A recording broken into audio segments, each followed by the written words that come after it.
November মাসে সাড়া ফেলে দিয়েছিল একজন সিরিয়াল কিলার, যে ট্রেনে উঠে টার্গেট করত বিশেষভাবে সক্ষম মানুষদের, এবং সে নিজেও ছিল বিশেষভাবে সক্ষম। আর এই ক্লুয়ের উপর নির্ভর করে রাজ্য পুলিশের তরফে গ্রেফতার করা হয়েছিল তাকে। সেই সিসি ফুটেজ মনে আছে, যখন তাকে স্টেশনে নেমে এইভাবে একটু খুঁড়িয়ে খুঁড়িয়ে হাঁটতে দেখা গিয়েছিল, সেইটা দেখেই আইডেন্টিফাই করা হয়েছিল সেই রাহুল জাটকে। আর সেই ঘটনার পরে নভেম্বরের শেষের দিকে অ্যারেস্ট হয়েছিল রাহুল জাট। সেই রাহুল জাটকে নিয়ে আসা হলো হাওড়াতে নিয়ে আসা হলো সিরিয়াল কিলার রাহুল জাটকে।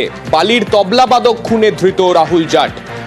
আমাদের সঙ্গে আমাদের প্রতিনিধি দেবাশিস রয়েছেন, দেবাশিসের কাছে যাব। দেবাশিস, ট্রানজিট রিমান্ডে রাহুল জাটকে নিয়ে আসা হলো, এরপর আদালতে তাকে কবে পেশ করা হবে এবং এরপরে কি প্রসিডিংস রয়েছে? দেখো, এই মুহূর্তে যেটা খবর সেটা হচ্ছে রাহুল জাট, যে 19শে নভেম্বর আমরা জানি কাটিহার এক্সপ্রেসে বালির তবলাবাদক সৌমিত্র চট্টোপাধ্যায়ের মৃতদেহ উদ্ধার হয়েছিল। এরপরে ঘটনা তদন্ত শুরু করেছিল হাওড়া জিআরপি এবং সাহায্য করছিল রাজ্য সিআইডি।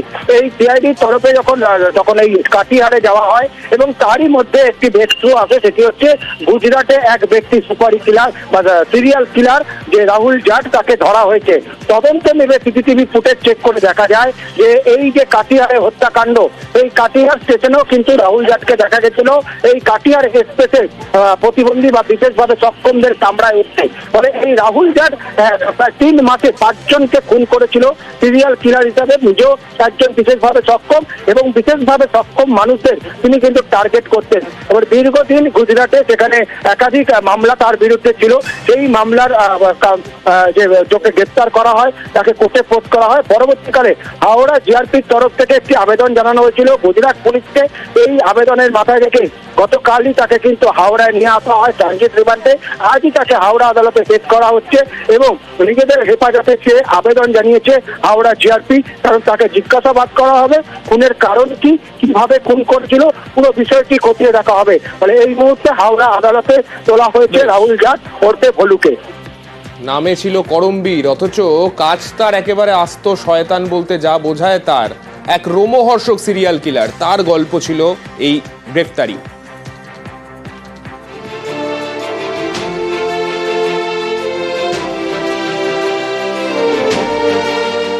এইসব ছবি দেখিয়ে যদি আপনাকে বলা হয় এদের মধ্যেই আছে একজন নৃশংস খুনি, আপনি চিনতে পারবেন না। সাধারণের মধ্যে মিশে এভাবেই দেশের বিভিন্ন রেলওয়ে প্ল্যাটফর্মে ট্রেনে রাত কাটিয়ে বেড়াতো রোহতাকের রাহুল। চিনতে গেলে একটু ভালো করে হাঁটাটা দেখতে হবে।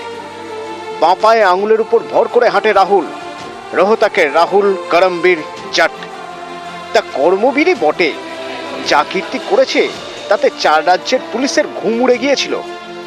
कल जो वापी ट्रेन में एक अक्यूज, ये जो हमारा सस्पेक्ट है, वो आ रहा है ऐसी माहिती के आधार पे वापी की जीआरपी और वहाँ की लोकल आरपीएफ, इन्होंने इस अक्यूज को धर दबोचा है। अक्यूज है, उसने पूरा ये वाकया है, पूरा क्राइम है, उसको कन्फेस किया है। एक मर्डर पार्टी के अलावा और 4 मर्डर उसने पिछले 25 दिनों में किए हैं। हावड़ा में भी ट्रेन में एक सीनियर सिटीजन तबलावादक की हत्या का बनाव ध्यान पे आया है।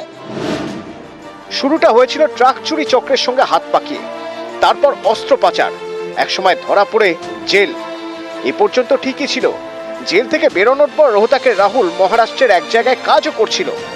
অপরাধ মন রাহুলকে নিয়ে গেল ট্রেনের দিকে। সফট টার্গেট একা ট্রেন যাত্রী। মহারাষ্ট্র, গুজরাট, তেলেঙ্গানা, পশ্চিমবঙ্গ এবং কর্ণাটকের বিভিন্ন ট্রেনের লুটপাট, খুনের ঘটনায় নাম জড়িয়েছে রোহতাকের রাহুলের। গত 1 বছরে সুরাত, ভালসাদ এবং ভাপির বিভিন্ন এলাকায় লুটপাট। এরপর ট্রেনে ট্রেনে ঘুরে বেছে বেছে মহিলা ও বৃদ্ধদের টার্গেট করত রোহতাকের রাহুল। চলতো লুটপাট কিংবা ধর্ষণ। আমরা যখন বডি পাই, বডির সঙ্গে কোনো বিলঙ্গিংস ছিল না, তো ফ্যামিলির কাছ থেকে জানা যায় সঙ্গে ওনার ফোন ছিল। আমরা ওর ফোনের লোকেশনটা ট্রেস করতে থাকি। জানা গিয়েছিল কি 19 তারিখ যে ঘটনার দিন, সে রাত থেকে ফোন বন্ধ ছিল। 20 তারিখ ফোনের লোকেশন অন্ধ্রপ্রদেশে পাওয়া যায়। 21 তারিখ রাত্রে আবার তামিলনাড়ুতে ওর লোকেশন পাওয়া যায়। এই ফোনের যে মুভমেন্ট আছে, এর্নাকুলাম এক্সপ্রেস ও ট্রেনের সঙ্গে ম্যাচ করছে। আমরা ভেরিফাই করলাম, কাটিহার এক্সপ্রেসে যিনি ডিজিজ ছিলেন ওনারই ফোন ছিল। পুলিশের হিসেব বলছে গত 25 দিনে 5টা খুন করেছে রোহতাকের রাহুল। মহারাষ্ট্রের সোলাপুর স্টেশনের কাছে ট্রেনে এক মহিলাকে ধর্ষণের পরে খুন। গুজরাতের ভাপিতে 19 বছরের তরুণী ধর্ষণ করে খুন। দেহ ফেলে রাখা হয় রেল লাইনের ধারে। কাটিহার এক্সপ্রেসে হাওড়ার বৃদ্ধ তবলা শিক্ষককে খুন এবং লুট। বিশেষভাবে সক্ষমদের জন্য রিজার্ভ কামরায় বিড়ি নিয়ে বচসায় প্রৌঢ়কে খুন। তেলেঙ্গানার সেকেন্দ্রাবাদ রেল স্টেশনের কাছে ট্রেনে এক মহিলাকে খুন, গয়না ও টাকা ছিনতাই। নানা জায়গার নানা ভাষার মানুষ ট্রেনে যাতায়াত করেন, তাদের মধ্যে একাকী কোনো একজনকে বেছে নিয়ে সুযোগ বুঝে অপরাধ করা সহজ, অপরাধের পর গা ঢাকা দেওয়াও সোজা। সেই জন্যই কি রোহতাকের রাহুল ট্রেন বা রেল স্টেশনকেই তার অপরাধের চারণ ক্ষেত্র ভেবে নিয়েছিল? তাই কি স্টেশনে বা ট্রেনের কামরায় একের পর এক খুন, ধর্ষণ? মোটিভ কি? সিরিয়াল কিলারদের কোনো মোটিভেশন থাকে না, খুনের মধ্যে দিয়ে তার একটা আত্মতৃপ্তি পায়, সেটাকে চরিতার্থ করার জন্য সে সেটা করে। নিজে বিশেষ ক্ষমতা সম্পন্ন, তাই কি বিশেষ ক্ষমতা সম্পন্নদের উপর কোনো রাগ? সেই রাগের থেকেই বেছে বেছে বিশেষ ক্ষমতা সম্পন্নদেরই খুন। জন্ম থেকেই বিশেষ ক্ষমতা সম্পন্ন রাহুল, নাকি কোনো দুর্ঘটনার জেরে? যে দুর্ঘটনা তার মানসিকতার বদল ঘটিয়ে দিয়েছে, করে তুলেছে অপরাধ মনস্ক। এই সব প্রশ্নের উত্তর খুঁজলে হয়তো রোহতাকের রাহুলের অপরাধ মনস্ক মনের তল পাওয়া যাবে। জানা যাবে কেন বিশেষ ক্ষমতা সম্পন্নদের ধর্ষণ খুনে আনন্দ পেত psychopath serial killer Rahul Karambir Jat. News 18 Bangla.